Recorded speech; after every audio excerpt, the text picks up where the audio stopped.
Rasulullah berwasiat, siapa yang membaca doa ini menjelang tidur atau ketika hendak dia tidur, maka dia terhindar dari penyakit rihil ahmar. Makanya kalau bapak ibu tidak mau kena stroke, termasuk serak kejepit, amalkan itu sebelum tidur. Itu wasiat Rasulullah. Tapi jangan tidur sesudah sholat asar sampai isya, karena di situ orang terserang penyakit ini. Penyakit ini tempatnya dua, biasa di belakang pintu dan di dalam WC. Makanya ketika ada orang jatuh di WC, itu jarang selamat. Karena memang penyakit ini disebut rihil ahmar, angin merah.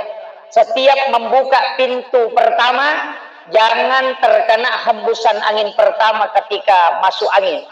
Makanya ulama kita dulu, orang tua dulu mengatakan, biarkan berhembus angin baru kau keluar dari pintu. Kenapa? Karena penyakit itu sering menimpa orang. Makanya doanya pendek.